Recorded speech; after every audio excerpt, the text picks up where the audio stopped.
able to impact Egypt. I believe with all my heart the one thing we need to bring back in our churches, back in our families, back in our fellowships, back in our with our children, whatever we want, thing we need to bring back, it is the power of God. I'll tell you the truth, people are not looking for churches.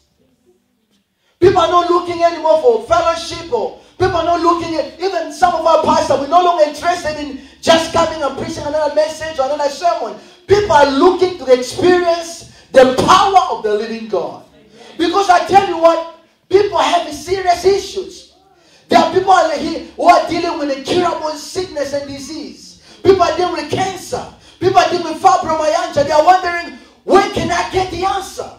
People are dealing with problems with their families, problems with our own mind. People are depressed. People are dealing with financial crisis. They are wondering, where can I go? They are wondering, if I go to the fellowship tonight, am I going to find God there? Will God touch me in a very particular way? People are looking to see the power of God. Amen. And it is my prayer that we will be a generation that will usher the presence and the power of God in our generation. It is my prayer that this fellowship will have a focus to experience the power of God again. It is my prayer when we come together that someone who has cancer, they will have their cancer melt in the presence of the living God. It is my prayer that when people walk in our meeting, that when they're in a wheelchair, they'll be able to leap off the wheelchair and declare the goodness of God. Oh, I said we need the power of God. Amen. Amen. I said we need the power of God. I don't know about you, but I'm longing for that. I don't know about you, that's what the generation is looking for. If you are still looking for a church, you're in the wrong season. When a season where we want to see God manifest. We want to see the glory of God in our midst. We want to see the touch of God in our lives. That's what we need. It's not enough to tell our young people, the young people in the church, oh no, God is powerful. God is great. God can do it for you. No, they want to see God do it. There was a young man in the Bible, his name was Gideon. And this young man, he was in Israel. And what happened during that particular time is that the Israelites, they are oppressed by the Midianites. So what was happening is that they will work so hard, they will sow, they sow wheat, corn, whatever they sow. When it's time to harvest, the Midianites, the Amalekites, and the people of the east will invade the land and take possession of the harvest. So it was a very painful experience for them. And there's nothing terrible than to see your effort sabotaged by the enemy. I worked so hard for this particular thing. When it's time for me to enjoy it, somebody just come enjoy it. There's nothing worse than that. So here's a Gideon living in this particular generation, wondering, what are we going to do? And one day he was sitting, because he knew the enemy was going to come, so he had a bit of wheat. During the harvest time, he took a bit of wheat, he went to hide it. As he was trying to hide it, here comes an angel. An angel said to Gideon, Gideon, you are a mighty man of valor, and God is with you. Now I want you to notice what Gideon said. Gideon said, if the Lord is with us, why are all things happening to us? And I wonder, guess what? I went back depressed. Let's face it. If God is really in the church, how come I came in the church sick? I went back sick. I have a friend of mine who was telling me a story of a brother who came in the church in the morning in St. Mary's and went back and hanged himself, committed suicide. Now you tell me, came in the presence of God in the morning and in the afternoon and committed suicide. Where is God in the church? Gideon began to ask the angel, say, if the Lord is with us, if we come here with dance really, Jehovah is in the house, How come there's nothing happening? How come the media are oppressing us? Then he said this. Look how he's connecting God. He said to the angel, where are all the miracles our Father told us about? According to him, if God does not impact my current circumstances, I don't believe in this God. Where are the miracles? People are telling us, oh, God is able to heal. Where is my healing? People are saying, oh, God is able to break cancer. Where is my healing? If the Lord is with us, why are the media not doing that to us? The Lord has forsaken us and given us up to the enemy, and he's doing whatever he wants to do to us. Touch your neighbor and say, we need the power back in the church. Amen. I don't know about you, that's my passion. I want to see people healed, people delivered by the power of the living God.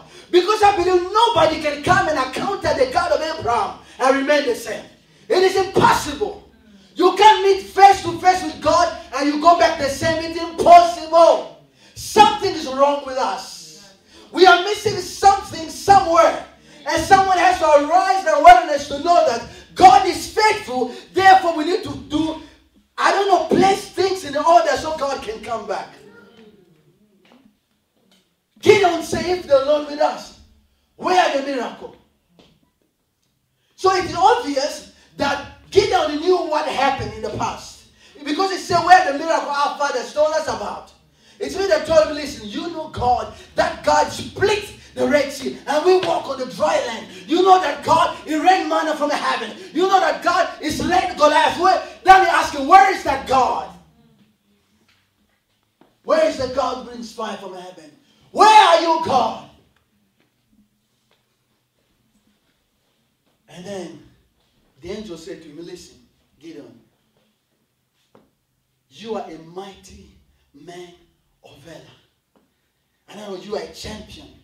You are a warrior.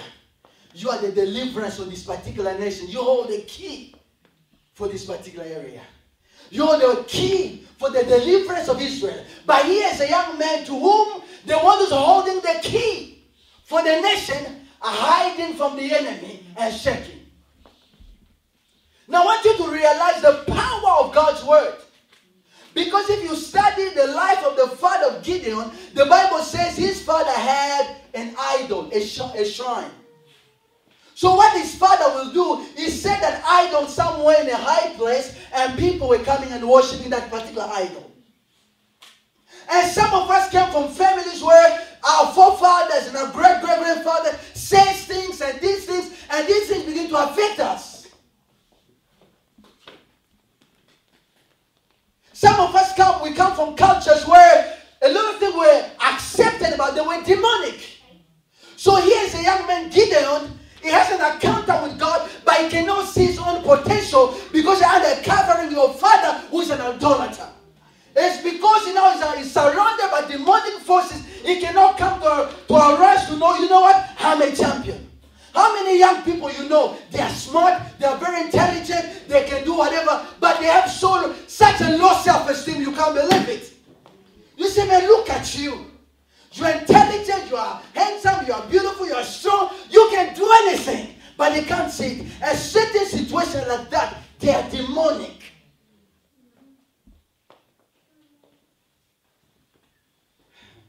Touch your neighbor, so we need the power of God. It was demonic. Gideon was under demonic covering because of his father. But when the angel came, I want you to realize the power of God's word. The angel said to him, you are a mighty man of valor. What happened? That word broke the spell. It broke the curse. And he was able to arise and he delivered Israel. And I want you to know, some of us, we are dealing with situations and circumstances, they are demonic. What do we need? We need the word from God. Because God's word is so powerful that it's able to break the shackles, to break the curse of our lives. The children of Israel were in bondage for 430 years. God sent the forward, but through a man. He sent Moses, he said, go tell Pharaoh, tell him, let my people go.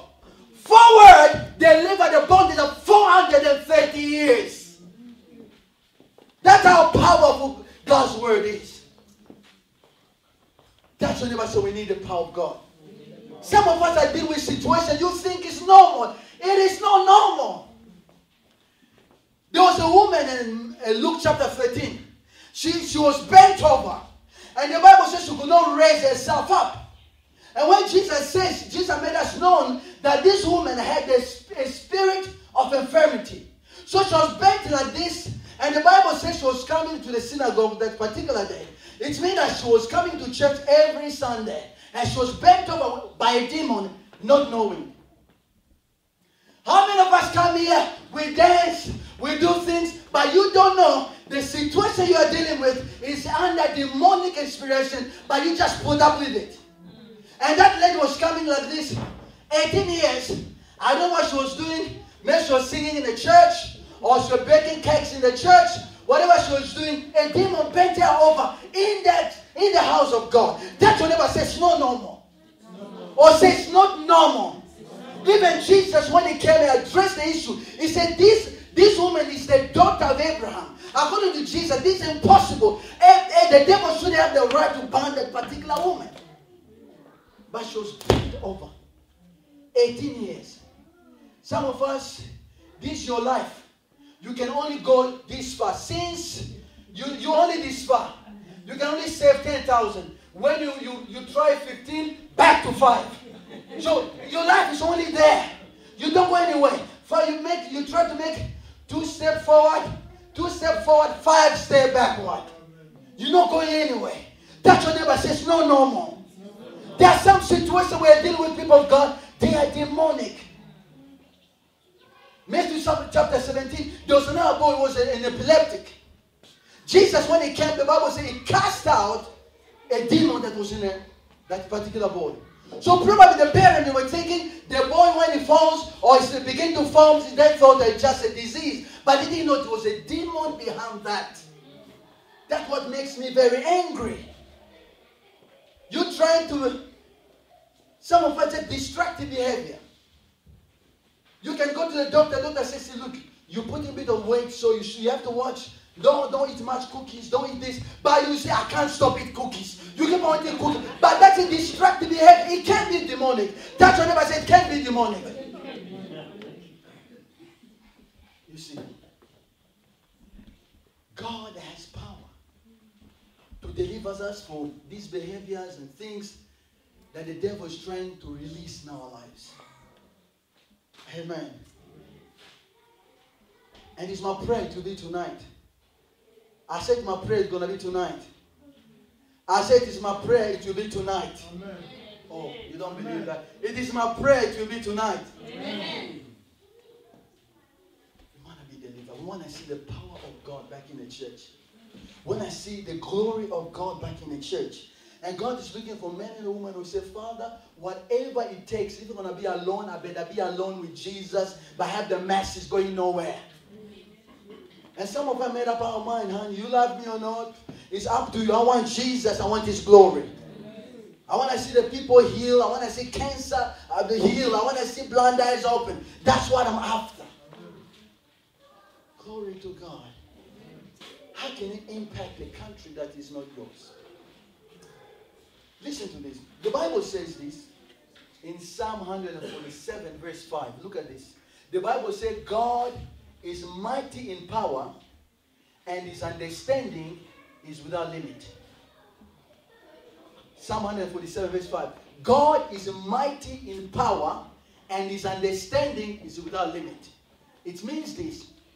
God is mighty in power, which tells me there is nothing God cannot do.